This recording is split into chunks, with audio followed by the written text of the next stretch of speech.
Okay, good evening, everyone. Thank you for coming out tonight for the Southwest New Brunswick Service Commission regular board meeting for the March 24th, 2022. So we'll call the meeting to order and we'll get a declaration of quorum. I believe we have enough members here to say a quorum. Is there, I'm going to ask if there's any conflict of interest declarations to be made this evening. None seen, thank you. Adoption of the agenda. You've all had a chance to have a look at the agenda. If you all agree with the agenda as presented, all those in favor, or can I get a motion to approve the adoption of that agenda? Thank you. Glenn and Brad seconded. All those in favor of adopting the agenda as presented remain silent. Anyone opposed may speak now. And the agenda is adopted. Thank you. Minutes of February 24th, 2022. You've all had a chance to review those minutes. If there are no questions or comments, could I have someone move that those minutes be adopted as presented? So moved. Winston, thank you. Seconded. Jim. Oh, Jim. Yep, Jim for second. Thanks, Jim. All those in favor of the motion to adopt the minutes as presented, please signify yea by remaining silent. Thank you. Nothing heard. Any opposed? May speak now. No opposition. Thank you very much. Business arising from the previous minutes. First item we have on the agenda is the Mining Exploration Act update. And I'm going to turn that over to Hollis. Thank you, Mr. Chair. So at the last meeting, I was directed to ask the planning department on an update on Bill 75. So I have a note back from our planning director. Dear Board of Directors, the recently introduced Bill 75 amends and repeals several sections of the Mining Act dealing with ground state mineral claims. This is not an issue which directly touches the land use planning regulations that SNBSC administers on behalf of municipalities or the province. I've been communicated with the provincial planning director about this, and he confirmed that staking and claiming minerals is not regulated under the Community Planning Act. The regulations dealing with this matter fall under the purview of the Mining Act, which is administered by DNR. In fact, to provide clarity on the matter, several rural plans in the region have included this general provision. In all zones created by this regulation, the use of land for purposes of staking, claiming, exploration, and extraction of minerals and carboniferous, I said that right, deposits, shall be permitted subject to applicable regulations. While providing clarity, such provision is actually redundant because any rural plan that would attempt to regulate the staking and claiming of minerals could either be rejected by the province or repealed on the basis of misapplication of the Community Planning Act. What the Community Planning Act can do is regulate any mining developments on the surface of land. This includes any new buildings or open air excavations. Zoning can either permit, regulate, or prohibit the development of surface of land for the purposes of a quarry, gravel pit, or surface mining operation. Zoning cannot prohibit or regulate underground mining tunnels, nor can it prohibit someone from staking or claiming minerals on a piece of land. So in other words, in our rural plans, we can, allow or prohibit any kind of mining activity in particular zones in that particular location. But in terms of control of what's under the ground, if somebody did a sideways shaft or something like that, there's nothing that can be done under the Community Planning Act, and we don't have any control over that. Okay. Was that ever under rock quarry? Yeah. So we did some stuff on that before, and we did some. Yep. So actually, we weren't supposed to be even seeing that. No, rock quarries, yes. So you can prohibit or allow rock quarries under rural plans or any surface or any surface anything to do with the surface or disturbing surface, or making a change to land on the surface that you could see. That would come under what we do. But if you couldn't see it. Yeah. nothing. Okay. Thanks, Hollis. Any questions, comments on that? John? Thank you. The point that I want to bring, which is the core of the amendment in the Mining Act, is a liberalization of the front-end activities of exploration, specifically the activity of prospecting with an auger within areas of intense human activities, such as a subdivision or a farm, an outbuilding, between outbuildings, and the basic thing of actually allowing trespassing and poking holes. And there is the issue of a nuisance as a very, very first thing. Like, you know, if you have someone coming up in a subdivision and start poking holes, you expect that the municipal bylaws that define nuisance ought to be observed. From what Hollis describes, this is not the case. And the other important thing which everybody has taken issue with the new amendment is the apparent blanket immunity that it gives to activities involving this 2 kilogram auger, an auger that can dig down about 4 feet.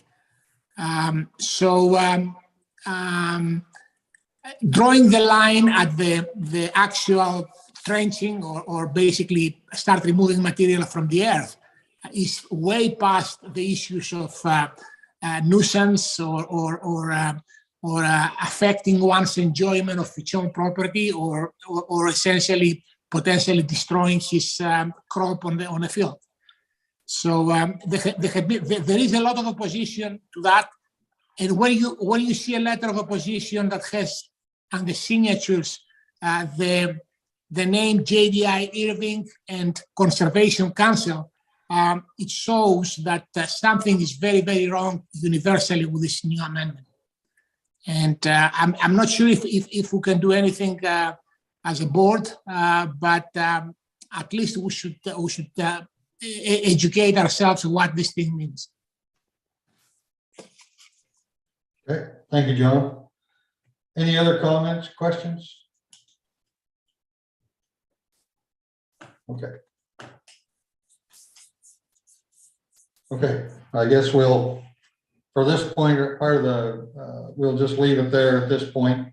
Everybody should be aware that those concerns are out there. And I guess for the purpose of your constituents, perhaps educate yourself as to the new terms of that document. The next one is local government governance reform update. And I'm going to leave that with Hollis. I don't think Ken was going to be coming to talk to us tonight, so No, I'll let Hollis speak to that one. yeah, no, he's not going to be here. He will likely be at the next meeting. So we do have a new transition facilitator, Ken Anthony. He was previously the CAO of Woodstock. He met with the chair and I on March 4th. We just had an initial meeting to kind of get to know each other. Seemed like a pretty good guy, quite reasonable, you know, and very intelligent. Then the executive committee and the transition facilitator and the LSM, we all met on March 15th.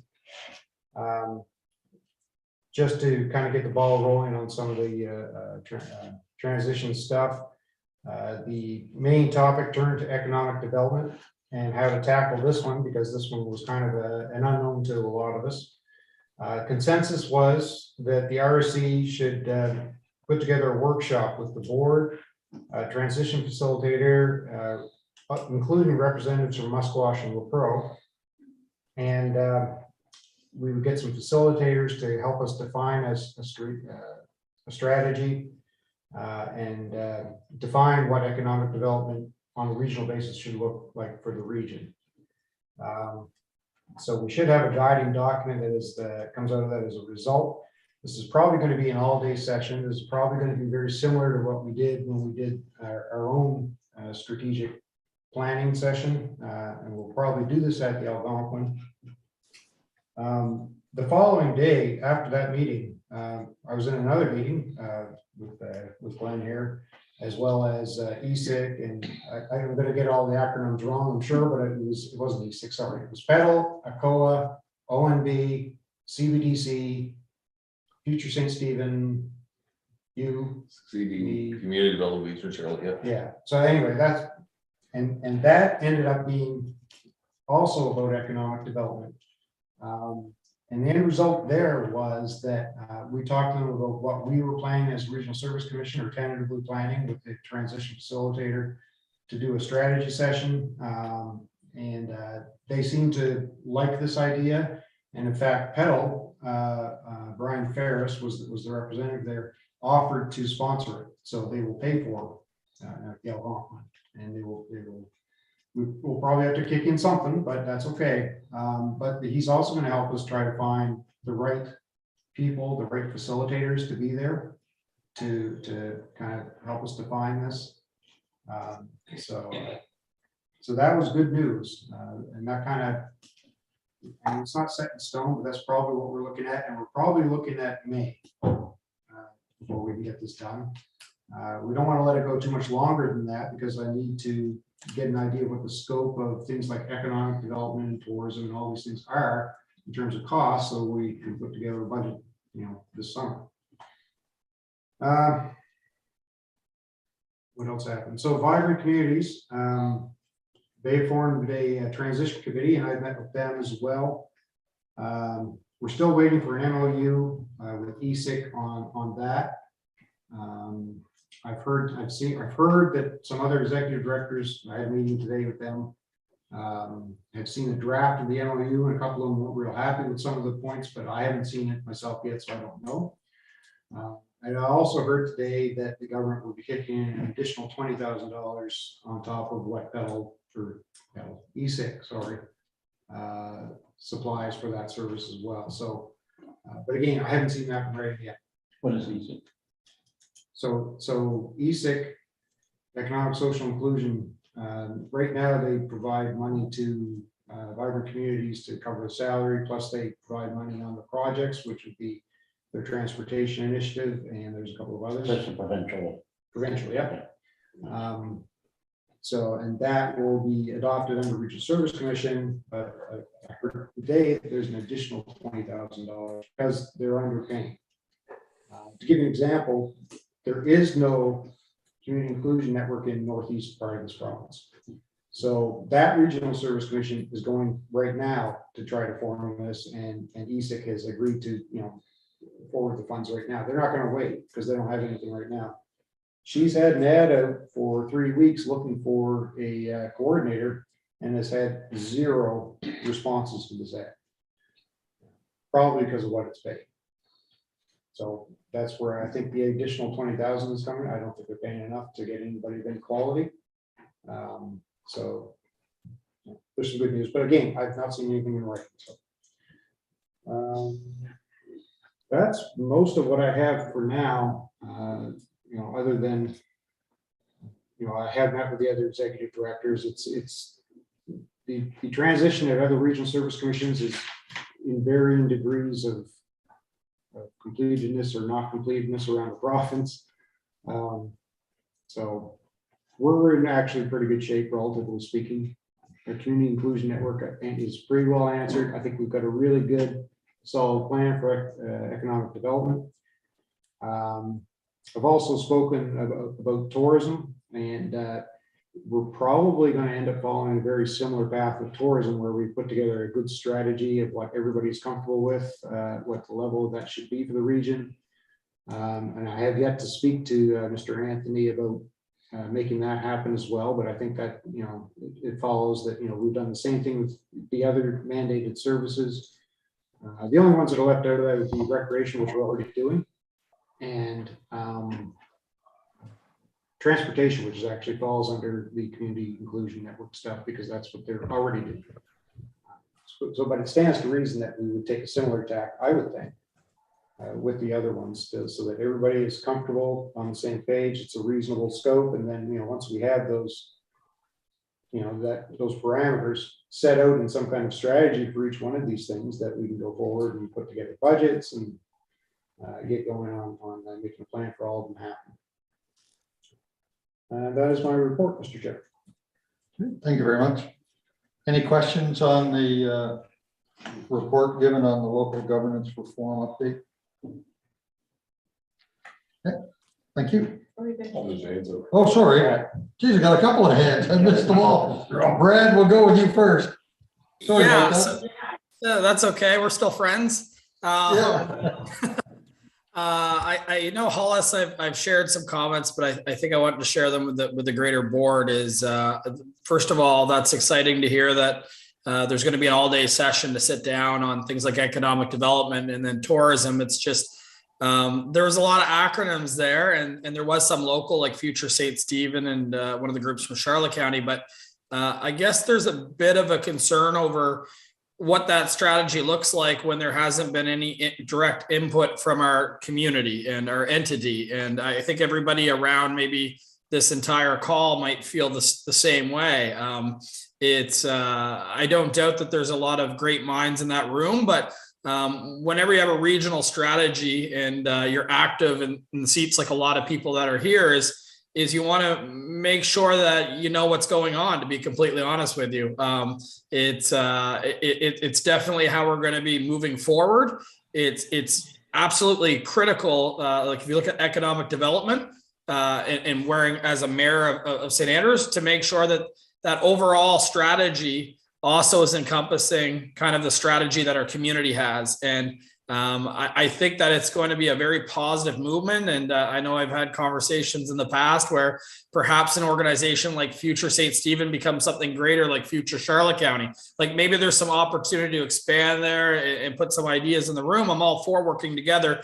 It's just right now I have no idea what's being discussed in that room and what it means for my community. And it's not to be opposed to it. It's just, I want to be part of it. And if I can't be part of it, I want maybe my president of my Chamber of Commerce there, just so that way there's some engagement on behalf of our community. And then to take it a step further, after economic development is tourism. It is the primary industry of St. Andrews. And it's very crucial to other places like Campobello, Grand Manan, the list goes on. We want to make sure what's rolled out is done correctly. We want to make sure it's a two-way street. And again, Petal, ACOA, all these are great, but these people don't actually live in our community. They may not actually understand our community. So I just wanted to put that out there. If there's any opportunity to be more actively involved, I would gladly raise my hand to do so. I guess the last thing that I'll say is my council themselves ideally would like us to delay the rollout of the Regional Service Commission plans. And that wouldn't be my goal of being in the room, but there's a heavy consensus through UMNB and a lot of other communities that first we should be doing our municipal reform, see how that settles, and then we should be looking at it more at a regional level after that is properly rolled out. So that's just the feedback that I'm hearing from people on the street. I will say that when it comes to our entity and the transition, it's going better than I thought it could. The concern that I hear on the street actually is how the regional strategy rolls out. That's what I'm hearing more about right now. So I just wanted to share those comments with the greater board. Thanks, Brad. Let me answer a little bit of that before we get to John Dedorakis. When we met with Ken last week or 2 weeks ago, one of the key things on that economic development piece was we asked, what is the government's vision for economic development when they hand it over to the region? And that's not well defined. And that caused us a lot of, I shouldn't say a lot, but a little bit of consternation. We don't like being left in the dark. So what we decided was we would be proactive. And that we would put this meeting together so that everybody, all the entities within the region would be able to have a say as to what the philosophy of that economic development should be and what the operational side of that should look like. The reason we started talking about Future St. Stephen and those groups there, we felt that there's already a nucleus there, but I really don't know what Future St. Stephen does. I've spoken to Kendall a couple of times, but we need to get a better understanding of what their vision is, and then whether or not we can expand that out to the rest of the region, or do we change that vision so that it does match the entire region in a unique way. So that's kind of, although we toss those terms out there, really it's the idea to get them in the room, see what they're doing, see how that then stretches out into the region. So it's not our intent to just go in and become part of that. Of course, that could be the option that we follow. I don't know, but I'm not going to rule anything out. But we want to take a look at what's out there and then try and develop it. The other RSCs, to my knowledge, have not done this. We seem to be leading the way on this one. And I think it just goes along with the board's, the way we've done it for the last number of years is to be proactive and get out in front of this stuff so that we do have an understanding of it.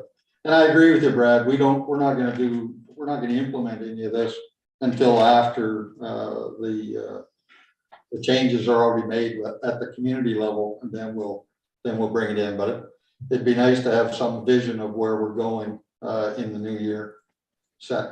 So does that kind of help, Brad? And everyone else? It does for sure. And I guess we'll use the Future St. Stephen just because that was one of the acronyms that's made is perhaps Future St. Stephen does have the appetite to become something greater. Perhaps it does line up. It's just from a community perspective, I want to be in the room to hear it myself. I want to know what's going on. I want to make sure that whatever's being discussed, we can be a part of that strategy. Like, I don't want the strategy to differentiate from what we're trying to accomplish. And it doesn't necessarily mean that it has to be my strategy. I just need to figure out a way in which I can communicate to people in my community that we are part of it and we're part of the engagement in the process. Exactly.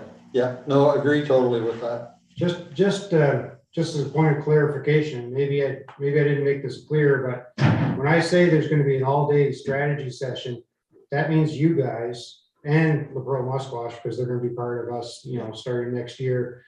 Pedal will be there to help facilitate, but they don't have input. They're there to help the process, but they're not the ones dictating what's happening. I have by accident seen something from ONB, and they had a vision of what economic development looked like for regional service commissions, which was far different than anything anybody else imagined. But my answer to that was, until they start writing checks, that's not really my concern. So I just want to be clear that the intent of this strategy session is so that the communities that are in our region are the ones that come up with it. Hollis, that makes me feel a lot better. I didn't want all those acronyms to be in a room and not the people on this phone call to be part of that. So that actually clarifies it, makes me feel a lot better. Good, okay, good. John Dedorakis, you had your hand up next.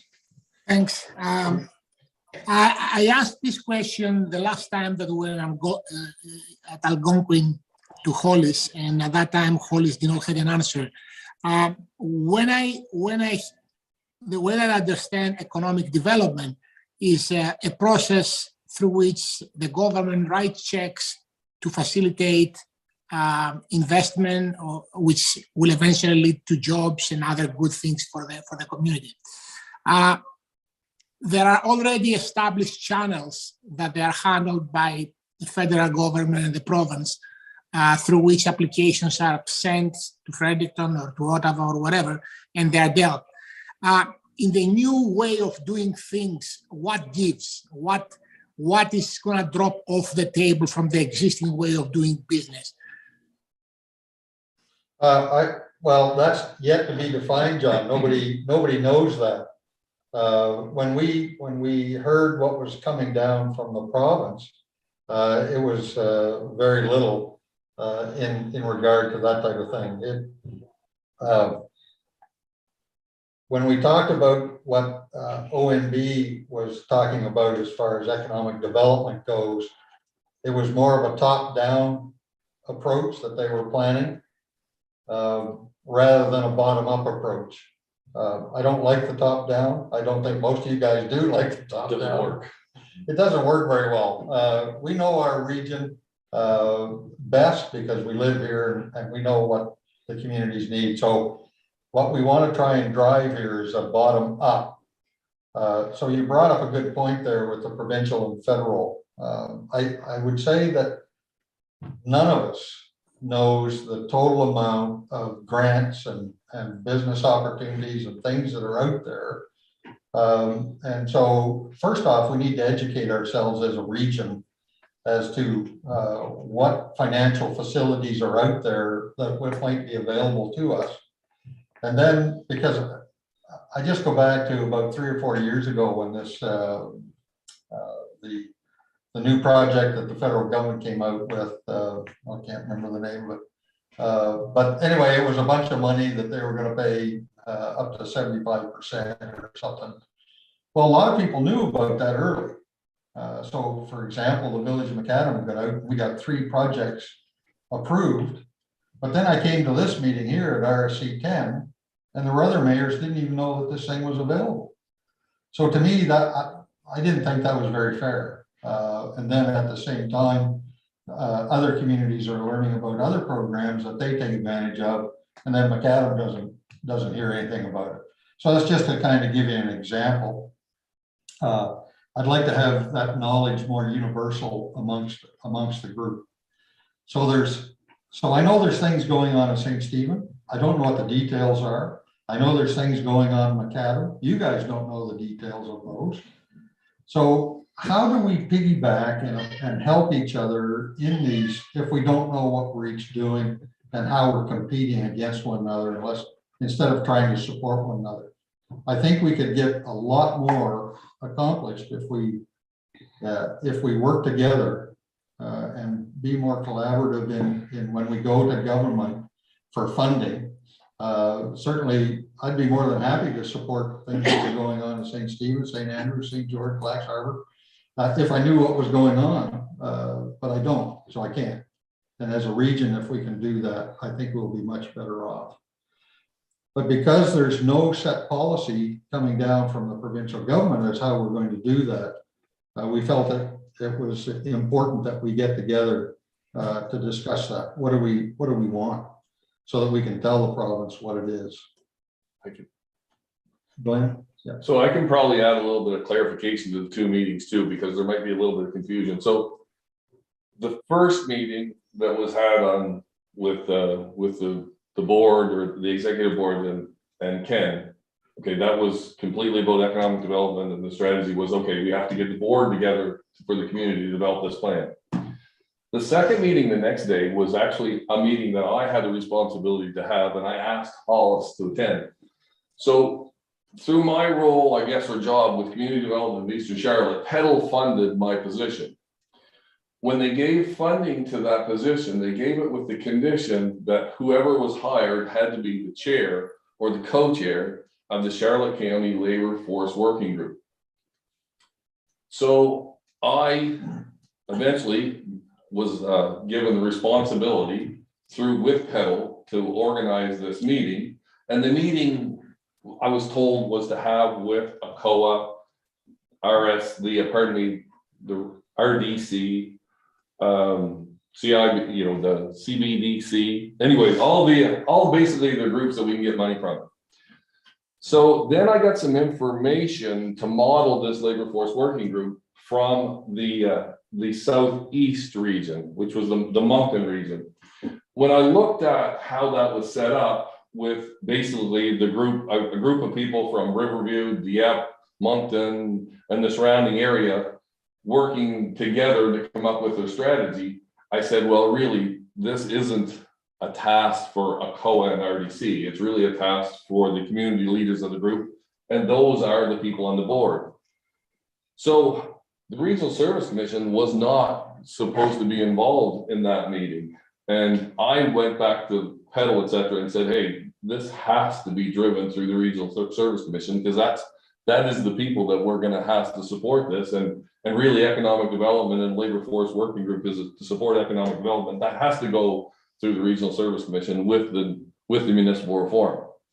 So we had the meeting, and it was agreed by all that that really is the only way to do it.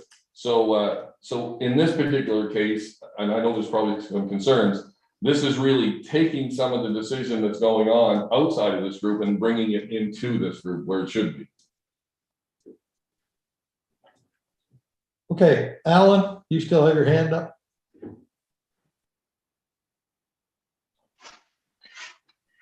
Yeah, some of the stuff that Glenn brought up kind of helped what I was going to talk about, but I just want to kind of clarify St. Stephen or future St. Stephen.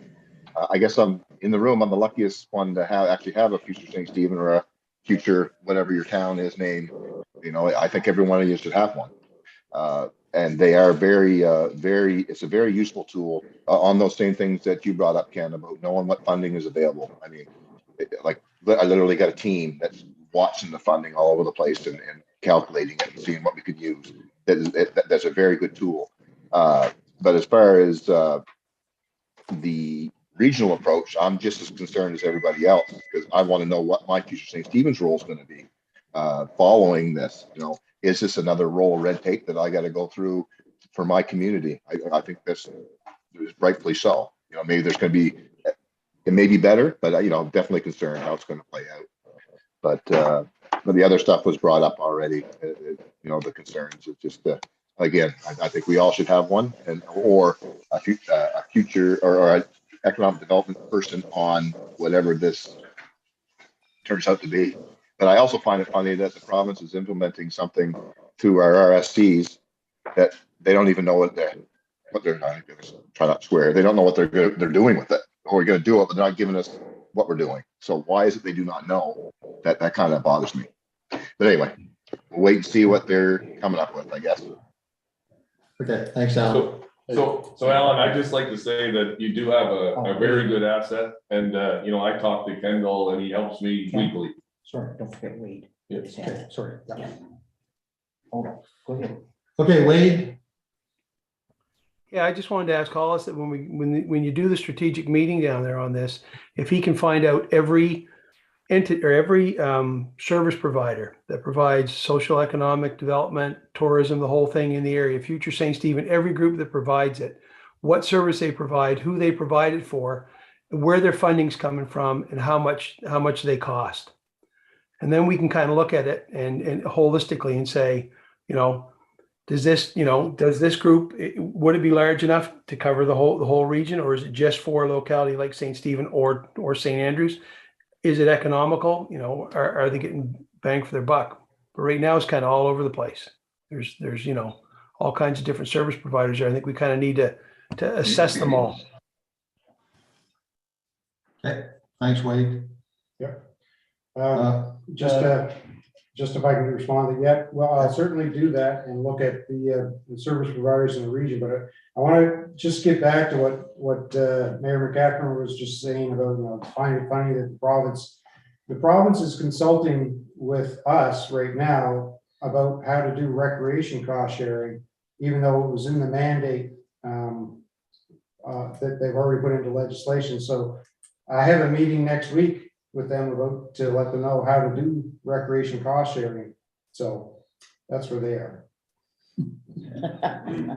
Well, just remember on the recreational cost sharing, we kind of did an end run on that, right? Yeah. That wasn't out for vote. That wasn't. We kind of did an end run. We used a loophole in the planning regulations. So, you know, anyway, just keep that in mind.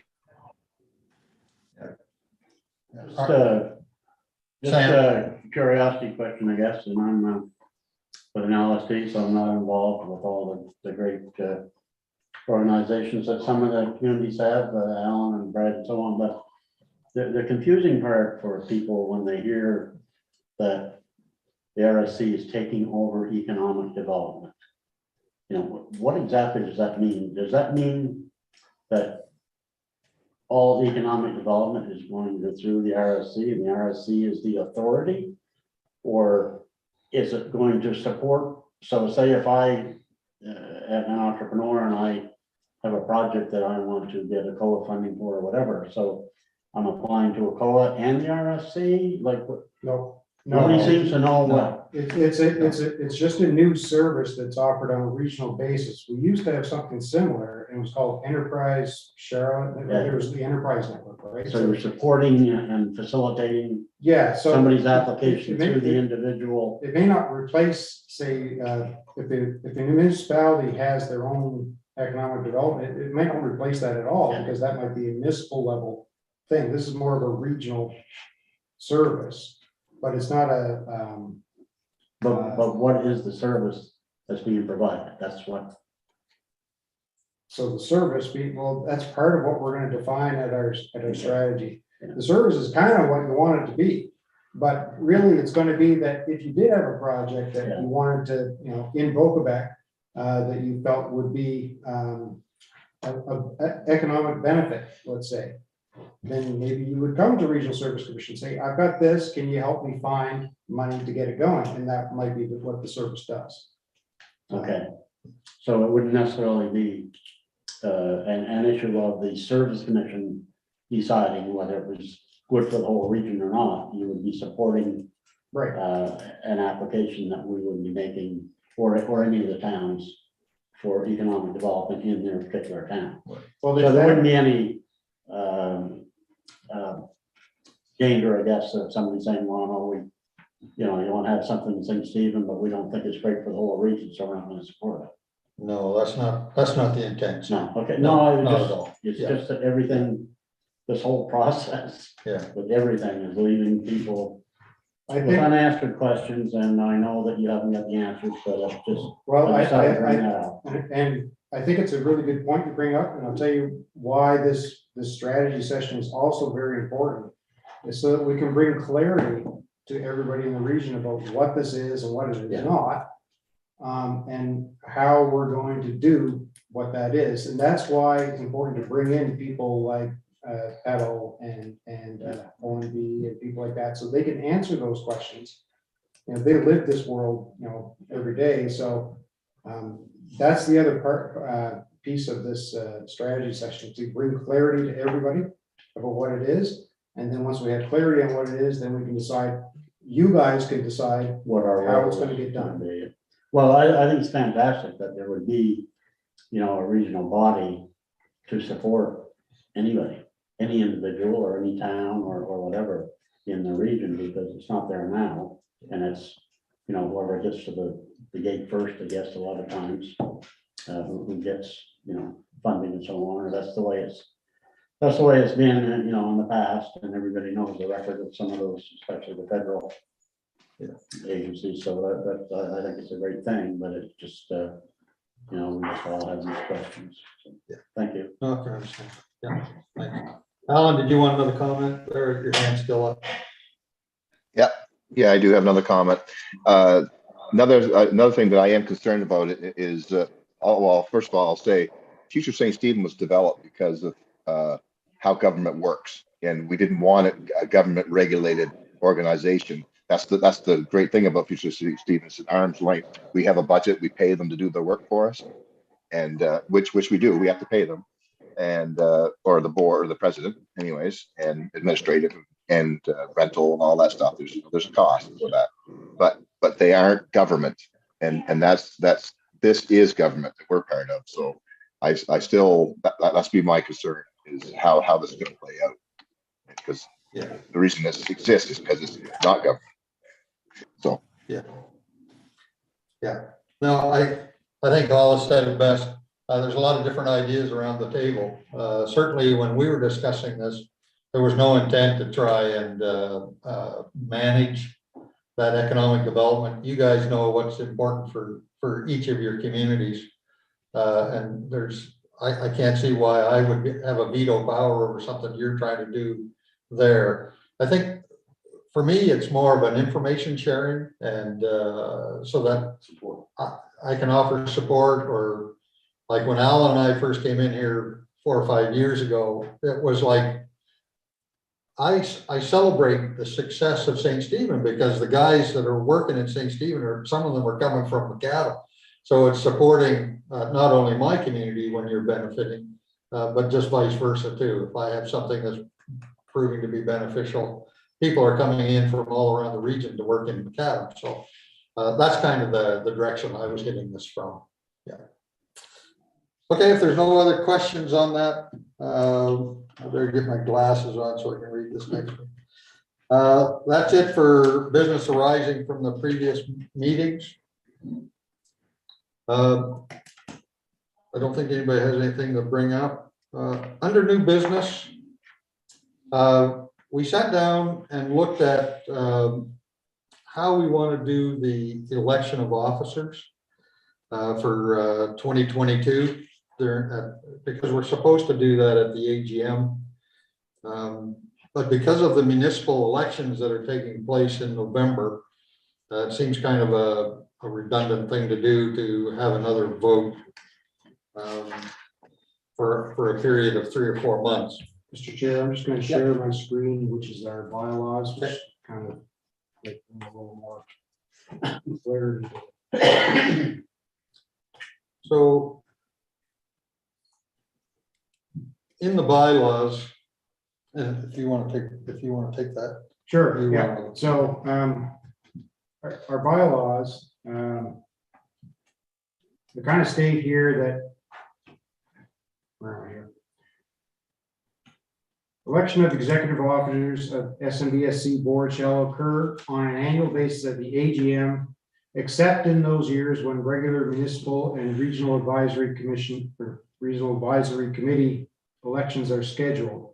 In those years, the board may pass a motion to delay the selection of executive officers until no later than the second board meeting after the municipal and RAC elections are held, thereby allowing any new board members to be involved to be in the selection of their executive officers. So, in other words, in years where there are municipal elections, we skip the election of our officers at our AGM. It leads to an issue though, because the municipal election isn't until November. Normally it's every May. And that's why we do it that way. This year, being the weird year that it is, it's in November. So that's why I have a second motion there for you to consider. Because the next paragraph says the board shall not meet again after the AGM in those years until it has received from the minister the names of LSD chairs who have been elected to the board, and until the mayors of municipalities and rural communities have been sworn into office. If we followed our bylaw to a T here, that means we wouldn't have an election until maybe December, or a meeting until maybe December. So you see the problem.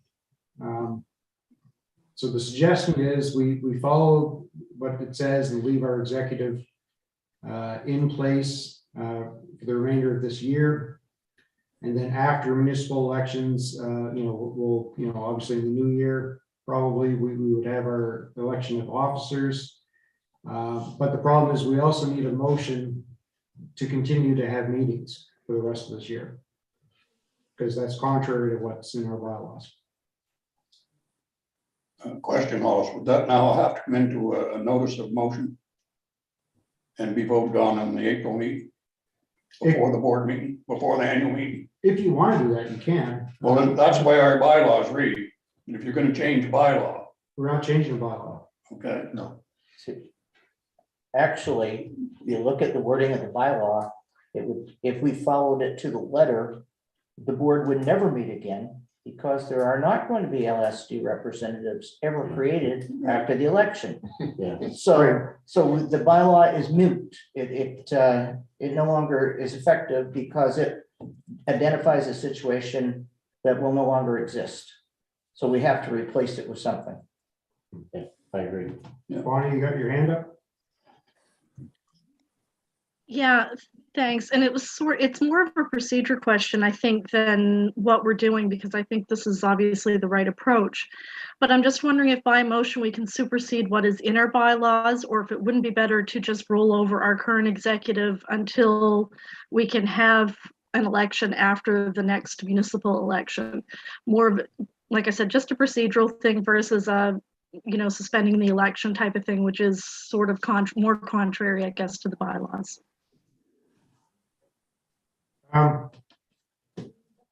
Well, the first part is normally in an election year, we would make a motion at this meeting to not have elections until after the municipal election.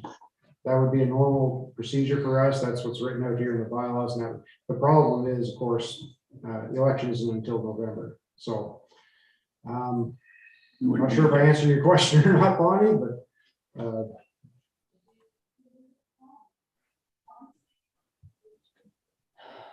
maybe it's more a question of when do we normally have the annual meeting? If that's normally in August, are we just talking then about delaying it till January? No, because the bylaw says you have to do it April. in April, so. I don't know, it's a procedural question for sure. I'm in favor of not electing new officers until after government reform, but how you do that, I don't know. So I have in the agenda here, under new business, I've written out 2 motions. You might consider, you can change those if you like, or you can, it's worthy of a discussion here because it is procedural. We got that on. Can we put those 2 motions up? On the screen. And thank you for clarifying all that. Really good. I'm not very good this time of day.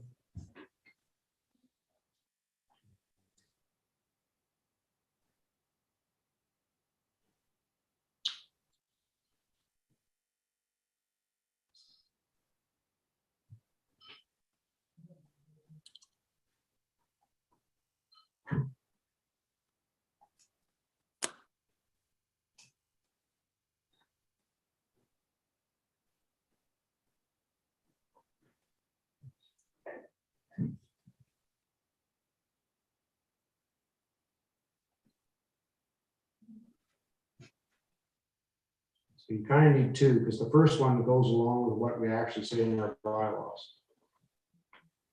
The second one is so that we can continue to have meetings. Yeah. So if you only did 2, is that enough, or you have to do both motions? We felt we had to do both. Yeah. I know you have to do 2 for sure in order to get, to keep operating, but, And then with the way it would work is with the elections taking place in November, we would meet again for elections. I believe that second meeting would be in February. Yeah. But we would still have a non-formal meeting potentially in January. So that if there was anything needed to be done that didn't require any heavy decisions made. yeah, in January, none of the LSD chairs would be legal anymore.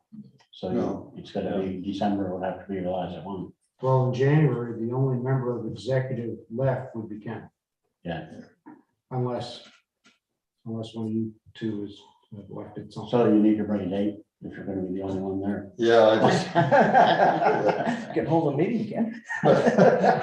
It'll be a short one. But we kind of, we knew that next formal meeting would not take place until February. At which time all of the new mayors and LSD reps would be formalized. So, and then at that point, we could look at producing new officers at that point. Yeah. So the present board would be done on December 31st. Yeah, I guess, Yeah. yeah. If they don't go in until January. Yeah, Right. so your new one is in January and. Yeah. So I don't see a big issue with that, really. You know, your new board is not gonna, your new board can't take over in December because the legislation says January 1st. And we can't go after January 1st because we're done, so, Not only that, but mayors have to get sworn in before. yeah. Yeah. So, Oh, yeah. And that happens. What is that? It's Well, within, the election is November 28th. yeah. So I'd go with the 2 motions myself, and I think that should help solve the issue. anybody else with questions or comments on that? Those 2 Uh, motions? Oh, sorry. Was that John Dedorakis? John, yeah. Yeah, After we vote, after we deal with that, I have with regard to this extensions of existing officers in the various committees. What we are facing now with what you are about to move is I just learned that similar problem has been dealt with at PRAC when a new member was appointed and was appointed only for a very, very specific term, not for the normal duration. And That's a different story there. That's because that territory is not going to be in our RSC. okay, I'm sorry. That's party, they're not going to be with us. Yeah. Okay. thanks, Dan. Okay, if there's no other questions or comments, could I have someone move that motion 1 be adopted as presented? If I could have someone move that. So, Okay, Winston, Sam seconded. All those in favor may signify by remaining silent. All those contrary may say so now. Okay, thank you, everyone. Motion 2. Could I have someone move that motion 2 be adopted as presented? someone, Okay, Sam, seconder, Second. Dennis. All those in favor of motion 2 as presented may signify aye by remaining silent. Anyone contrary may speak now. Motion 2 is adopted. Okay, thank you. Pretty much, you and I won't gonna be off, but. we're done for. I got to put it in my pension. The next thing that we had on the agenda under new business was SNBC mileage rate. Right now, for the mileage, we pay 0.41. And I know other organizations are now going up to around, well, one that I'm aware of, went up to about 0.61, 0.62 in that area. I know in our village, we put that mileage rate up to 0.51. So we thought we would discuss that this evening to see if there was an appetite for raising the mileage rate here within RSC 10. So Sam and I think you should cut it in half, because we're not. Well Yeah. Well, you're gonna have to start careful. Question on that, Ken. Yes, It's we will usually go by the government rate. Is there anything stating that we have to go by that? In our bylaws or anything else? No. It's mentioned on the Annex 3, I think it is, that, but it doesn't specifically state that it's has to be. It says it, I think, I forget the exact wording, but it's to the I effect just wondered. that it's based upon the provincial rate. Yeah, and it hasn't gone up, and they've got no intentions of putting it up. Provincial rate or official rate? Provincial rate, Provincial. yes. The provincial is still 40.41. The federal rate is 61. Yeah. 61? And CRA approved 0.58 for 2021 as being the reasonable Yeah. claim to make on income tax. That's right. The feds have been 20 to 25% ahead of the province for years, and they always will be, because they take their information from, CAA or somebody like that on the cost of operating the vehicle and so on. And the government doesn't look at it that way. The government looks at at the cost that you incur that day to go there. And they don't look at the broad picture. They say they do, but they don't. Because we start out at 41, but you know, after 8,000, you drop, and then you drop again. Right now, I'm on 33 cents. And it cost me $80 to fill my tank with St. John, and I get like 65 paid back. So, but anyway, and what the government does, just for your information, when you're looking for stuff, the way the government reviews it is they are supposed to review it once a year and see whether the average that year was up a long ways from the average the year before. They don't necessarily just look at a spike and say, okay, gas is up. So yeah, so this spike that we're getting right now for a government employee, we probably won't see that until next year when they do the average out.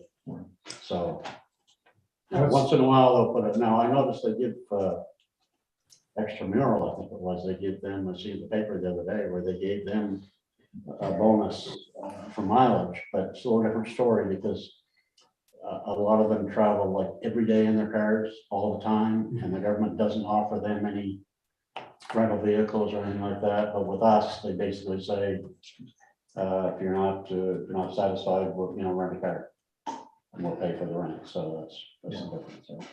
So that's our bylaw appendix, that's what it says. So it says, as per the current P&B rates in brackets, so that.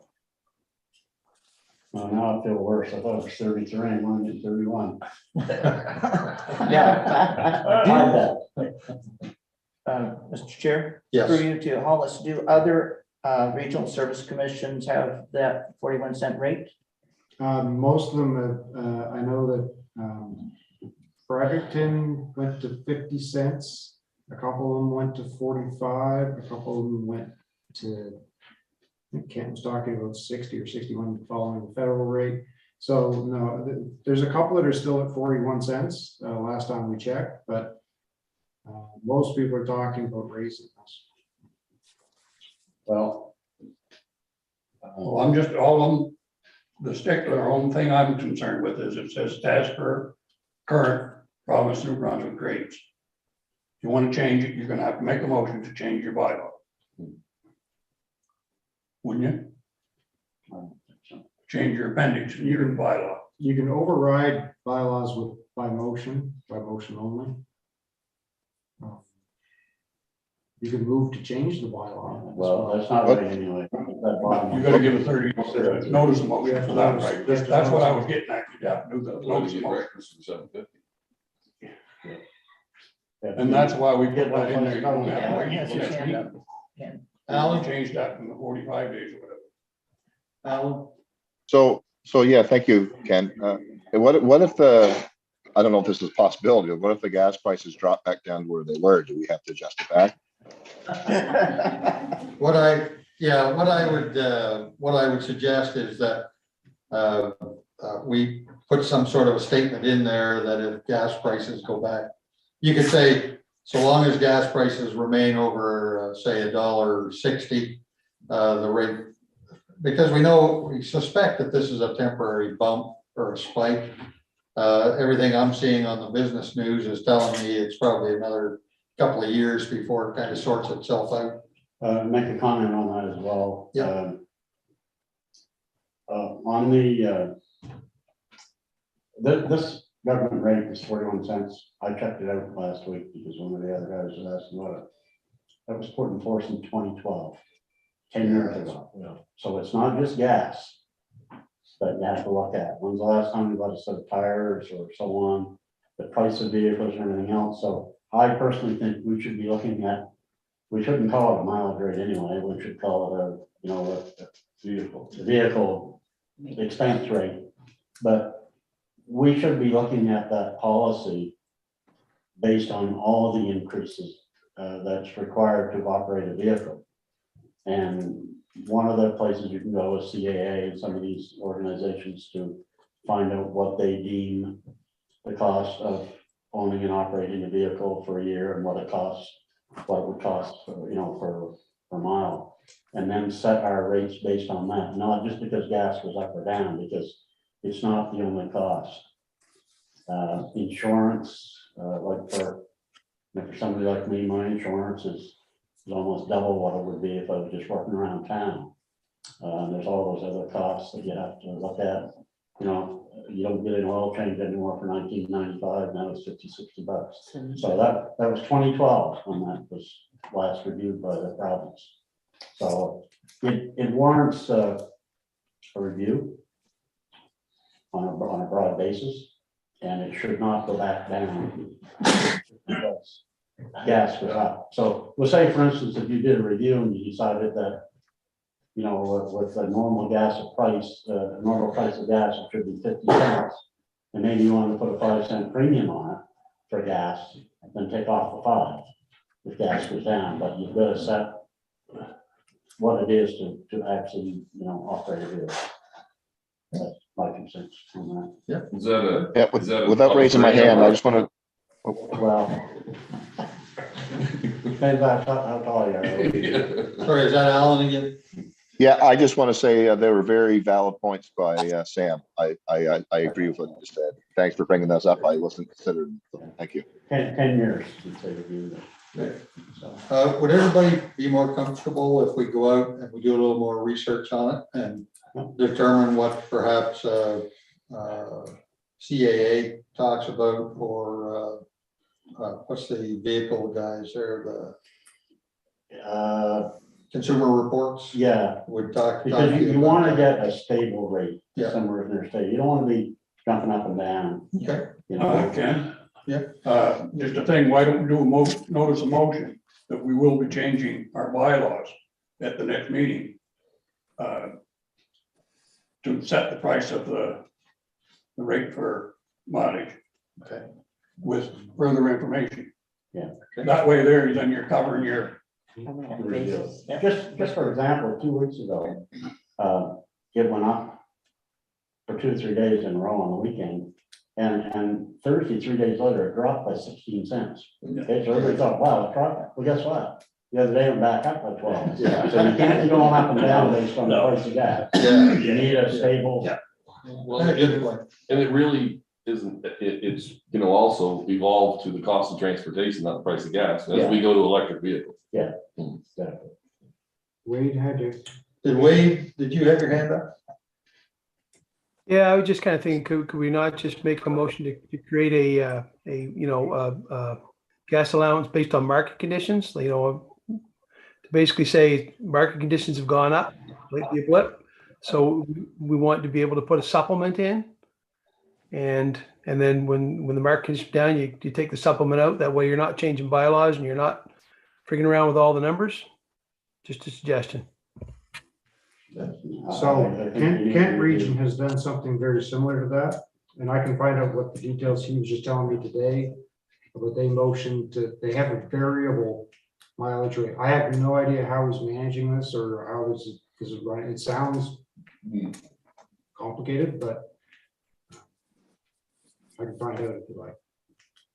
Well, again, not to be repetitive, but I think you need to review your whole policy and set the reasonable cost of operating a vehicle in normal times. And then if you want to put the supplement in like Wade's talking about, then you put a premium on it. A premium based on market conditions, but not the whole policy. That's a Okay. good idea. Alvin's back again. Some good comments there. Alan? Yeah, I kind of like this Zoom thing that I don't have to worry about mileage. So why don't we just make a motion to have all meetings Zoom? I can just also can think of all the money you guys are saving from me not out there eating those butter tarts. Like you got to be saving thousands of dollars. Pay you so much a megabyte. Yeah. We're saving money tonight because there's none of that stuff over here. Yeah, that's a reasonable. Any other comments on it? I think the consensus of what I'm hearing is that we go and we try and determine what the cost of running a vehicle is, and then perhaps having a premium rate based on gas prices. I don't know, should we be making a notice of motion to change? then you've got your. At least we'd be covered. Yeah. Yeah. All you're doing is you're making a motion, that you're gonna change You're gonna take that as brackets piece out no matter what. Yeah, You're gonna review it. You're, most of the time you're gonna change it because you don't know that yet. Well, You're exactly. gonna review it. Yeah, that's kind of what I was getting at, yeah. Okay, so Mr. Chair, what I would like as executive director is some kind of clear, it doesn't have to be a motion, it can be a motion, but some kind of direction for what it is you want me to do. Okay. What do you want me to find out? Like, There's a number, I'd like to have some idea of what those numbers are. Consumer reports, what it costs to run a vehicle for a year, maybe CAA. What are the gas rates that the other RSCs are charging? Then the one that you talked about where they're having a premium rate depending on what the gasoline price is. And then I think at that point, that gives us more information to deal with. But so that we can act on it, the next one, I like the idea of making a notice of motion that we will look at the bylaws on the vehicle costs or vehicle operating costs in the event that we wish to change it at the next meeting. And that'll give us all time to have a look at all that stuff so that we can all inform ourselves You before. could do that. And one other thing that you could add to it, you could make a motion to remove the reference to the PNV. Just take it off of there. Yeah. Then you don't have to worry about it. Yeah. Might be a simple, so I go. So we would, Just remove the reference. notice a motion to take and change your appendix to your Yeah. bylaws, Yeah. remove Remove PNV. province of Brunswick That's rate. it. Is that your motion? okay, That's my motion. I like that motion. Yeah, that's a good one. So Dennis has made the motion, Okay, Jim has seconded it. can I, the wording. yeah, so I can write that. Okay, so Notice a motion that we will change we will remove the wording on our appendix for mileage, gas mileage. As pertaining to province of Brunswick. Okay. So if you remove that, then you can change it whenever by a motion. Then the director for all of the research. right, What I can do is I will compile stuff from like CAA and other regional service commissions. I'll put it in some kind of a Include the CRA with that. NCRA. To Jim's point, They don't have the CRA. 2022 numbers, they have just, but they did have 2021. Yep. So I will compile that stuff and I will get that up before the next board meeting Yeah. to the board members so you have that information. Actually, it might be a benefit to have 2021s from CRA, because that would have reflected a normal cost before the gas spike. Yeah. right. And then you put your premium in based on the gas spike. Yeah, and probably even the same thing from the CAA and everything also. We've been talking a little bit around here at the table. Is everybody clear on the motion that is on the table? And it's basically, the motion is to remove the reference from the annex relating to the vehicle mileage rate being associated with the provincial rate. That's a notice of motion, Mr. Chair. Yeah, Notice of motion, sorry. Yeah. Okay, I don't see any questions. We have the motion is on the floor. We have a seconder. You've all had a chance to hear what that meant, I guess. All those in favor of the notice of motion signify by remaining silent. Thank you. All those opposed may speak now. Okay, thank you. Motion passed. Notice of motion passed. I'll get that right. Thank you very much, everyone. We'll go into, is there anything else under new business? I don't have anything on mine, but if anybody has something. One point. I Yeah. just want to actually come back to a question that I asked Holly some time ago about the health committee. Is there any movement there to actually get someone from Horizon? Mr. Chair, I reached out to a couple of people, but I haven't got any commitment from anybody yet on anybody from Horizon. But I am going to follow up on that this coming week. And I should have some more information this coming week, and I'll relay that to Mayor McCaffrey so we can put together our next meeting. Okay, John. We'll turn over then to the committee and staff reports. The first being the executive director's report. Paulus. Thank you, Mr. Chair. Reports in your package. Our waste is up slightly, which is not attributable to any one item. It's interesting, the volume went up a little bit, and that's kind of across the board. It's something I'm keeping an eye on. Building permits are as strong as ever. We are in solid waste. We are getting ready to get cell 12 operational as soon as possible.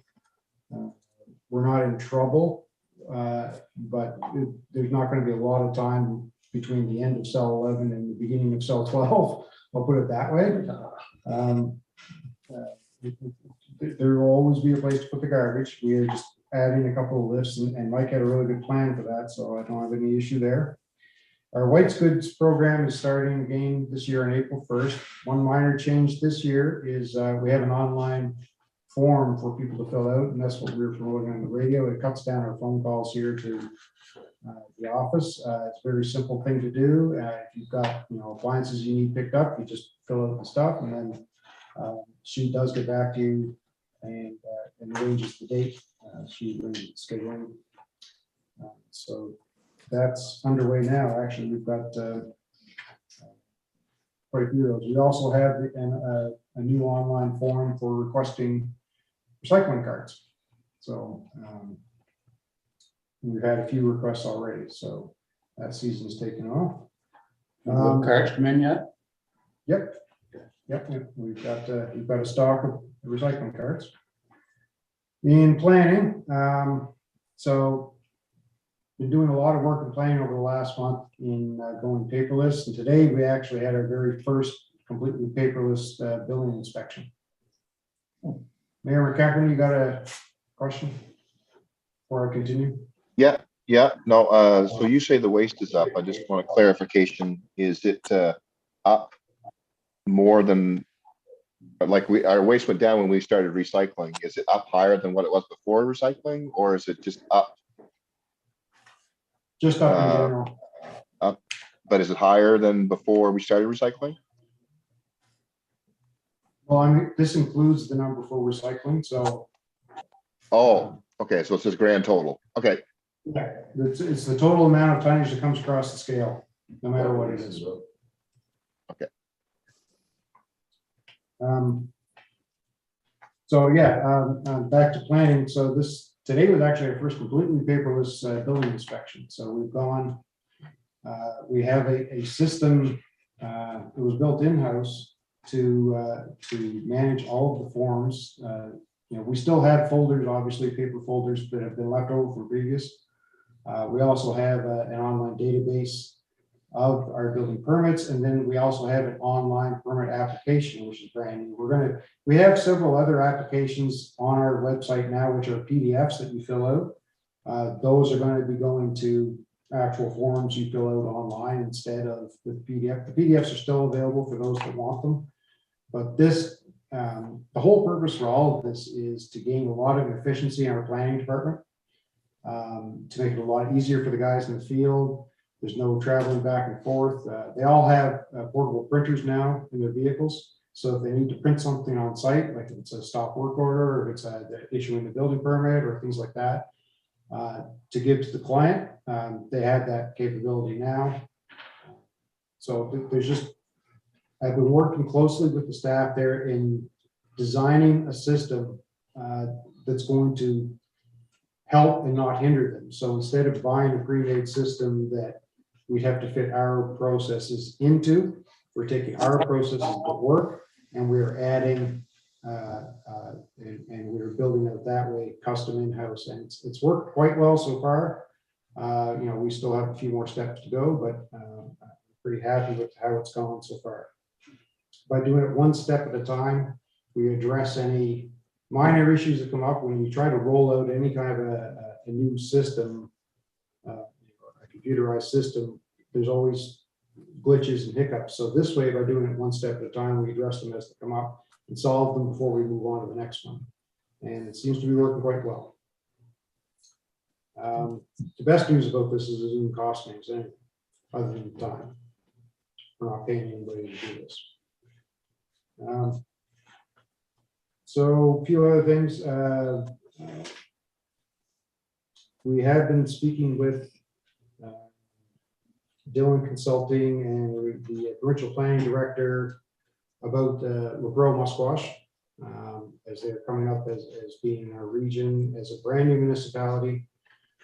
So we want to make sure that we spoke to them about our services for planning and building inspection. They're going to need a lot of help right at the start. So we want to be prepared for that if that's the direction. Right now, they have a rural plan actually being written by Dylan Consulting. That's why they were involved, which we're completely supportive of. You know, we work with them all the time.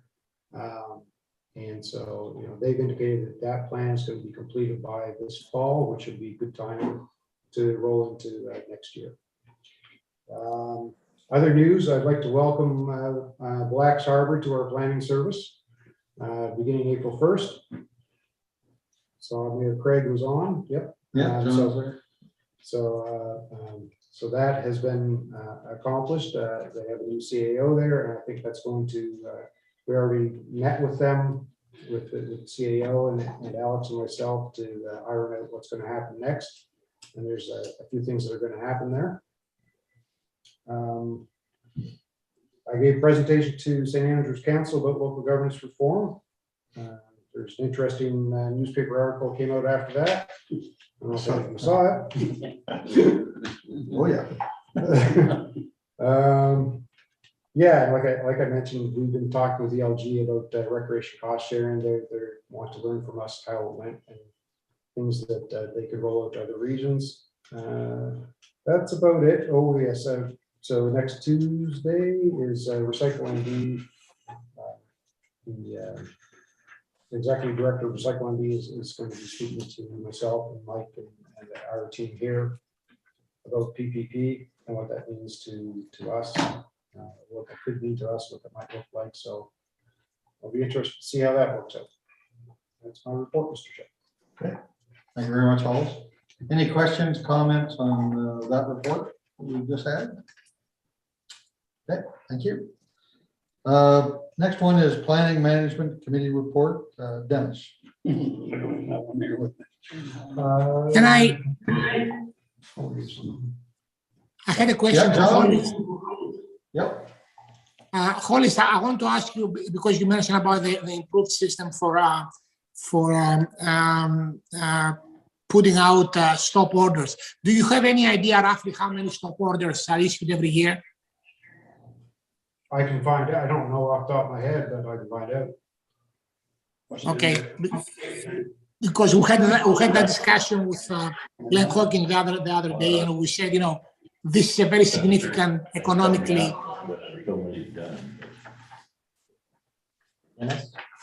Yeah, I was saying that you know, the cost of construction has now reached $275 a square foot, and I'm just wondering how much of that cost may be regulatory oversight.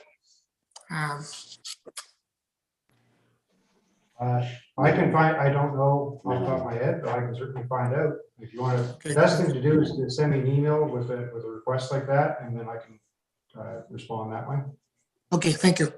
Oh, it's there, there's so much, Okay, $1,000 per permit and the base fee. we'll get that ratio. We'll figure that one out, John. I'll put the PMC report on the screen. This was kind of important. Let me read it.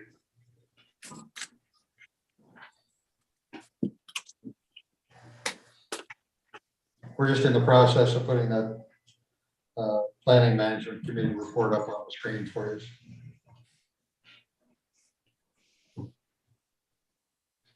You probably all read the report. The main thing is that Dean Fletcher, who's a current member of PrAC is no longer, does not live in the village of Harvey, so he's ineligible to continue. And the village of Harvey has recommended David Chessie to be a PrAC member for this year. Wayne Greenlaw split the question to the PMC in two parts. Recommending removing Dean Fletcher, consensus yes. Recommended appoint David Chessie. Designation had a comment. Doug questioned that David should specifically be appointed until the end of 2022, as opposed to 4-year regular term. PrAC member, PMC agreed. Consensus yes. Motion 1, move that the board remove Dean Fletcher from PrAC and that a written notice be provided to Dean and the PrAC regarding his removal. So we have Second that. a motion on the board and Winston has seconded it. Any comments, questions? Okay, hearing none. All those in favor of motion 1 may signify by saying nothing, just remaining quiet. Thank you. Anyone opposed may speak now. Okay, motion 1 is approved. Motion 2, I move that the board appoint David Chessie to the PrAC, but with a membership that expires at the end of 2022, and that a written notice be provided to David and the PrAC regarding his appointment. So move. Okay, we have a motion on the floor. Winston has seconded it. All those in favor of the motion may signify their approval by remaining silent.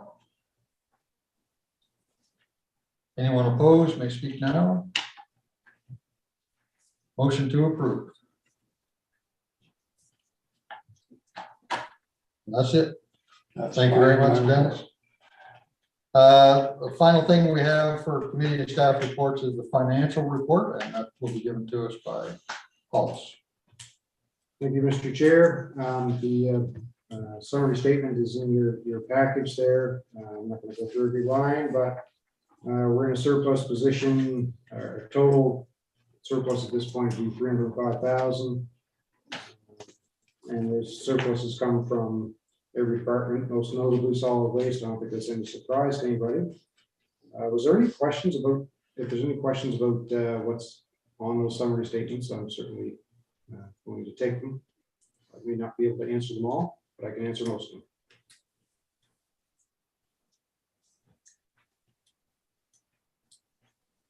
Okay, thanks, Hollis. Are there anything else, is there anything else, like, before we go to setting a date and time for the next meeting, is there anything else anyone wants to bring up at the end of the meeting? Yep. Sam? It slipped my mind when we were talking about the bylaws for the mileage.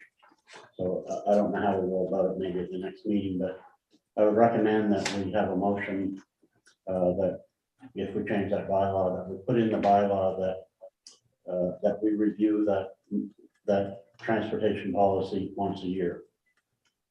To save going through this again next year. Right. And give Hollis the authority, I guess, to review that and recommend whether there's been changes in the cost of transportation or whatever. And maybe go so far as to say, leave it up to administration to, just to set that rate if there's a change. Okay. I just think based on what's going on in the world right now and prices and everything else, electric cars coming online, that we don't want to be having to do this every year to change the bylaw. So we should embed that in our bylaw that it be reviewed once a year. The We other can do it thing, next meeting, but it's whatever. oh no, that's fine. Yeah, we can do it at the next meeting when we change that. The other thing that I was, that came to my mind on this topic, it's always good to know how much money we're talking about. So if you wouldn't mind getting the mileage, number of miles traveled by the board the last couple of years. So this is gonna affect your whole, Not just the board, it'll The whole include committee. all employees and everything too. Yeah. Yes. Yeah, well, we'd have to split that up, but, so interestingly, it just kind of jogged, something with me, so our next meeting is in April, which will be followed immediately by AGM, but also at that point is also the annual report that I started working on, so in the annual report is a report of all per diems and mileage and stuff, Okay, good. so Good. it'll be there. Thank you very much. Okay. I have a question. Sorry, yep. I see Brad's got his hand up too. I'll come to you, Brad, as soon as I get John. Yep. Okay, I have a question about what's going to happen to the membership of the PRAC as we move to the amalgamation. Is the whole thing reset from zero, or members who are there for so much period can continue doing it? Or another one, if we need to appoint another person, can we do that? As far, if it's okay, Mr. Chair, as far as I know, BRAC remains as is. It already has community members. I don't think there's any change. well, probably not quite that one. But Pro Musquash will have Yeah. somebody appointed. Yeah. You know, there might be some change in membership there, but Okay, thank you. Hey, Brad. Just a quick comment. I had, with my council, my own individual meeting with the RCMP in regards to a municipal contract, but was fortunate enough to jump on the regional call with them as well through this group, the RC. I just wanted to commend the chair as well as everyone who put that meeting together with the RCMP to hear some of the concerns that we have in our local communities. I think it's important as a follow-up to that meeting to schedule another meeting in the near future just to stay on top of the issues. I really am a big believer that the squeaky wheel gets the grease, and I don't think it's a coincidence that the RCMP Facebook page today for New Brunswick highlighted the fact that they had a cruiser on the street in St. Andrews. So I think we need to continue to hold our RCMP accountable because it is a major concern in our community. And the more regularly that we give them feedback, the more likely that we're going to see the changes that we need for our community. And more importantly, that we get the return on the investment that we are investing in to keep our streets safe. So I just wanted to commend that meeting and hope that we do more in the near future.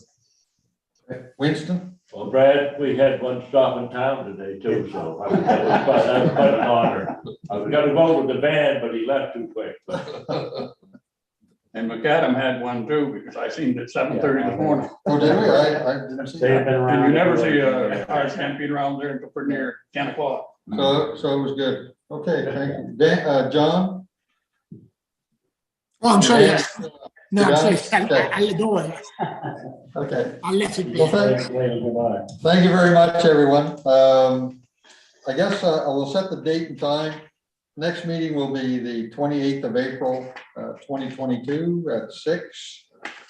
And are there any questions? so just a note on that April 28th, that is the date of our next regular meeting. That's also going to be the date of our AGM. The location is TBD. I might not necessarily be here because it is our AGM. We generally do that somewhere else. I'm just not sure where yet. AGM will begin at 7, I'll have to remember that. or in previous years, sometimes we move the regular meeting back to 5. Maybe not. Unless you want to have that discussion right now, which we could, actually, it's not bad. So, like Jim says, our regular meeting time is 6 o'clock. Some years we've moved that back to 5 o'clock so we can have our AGM not as late. But a regular meeting isn't going to be very long, I don't suspect, in April. And our AGM is not going to be very long because there is no election. Up to this group. I had put 6 as our regular time, but Should be good enough, really. 6, yeah. Yeah. Is everybody okay with 6? I see thumb nods and, okay. Okay, so we'll start at 6.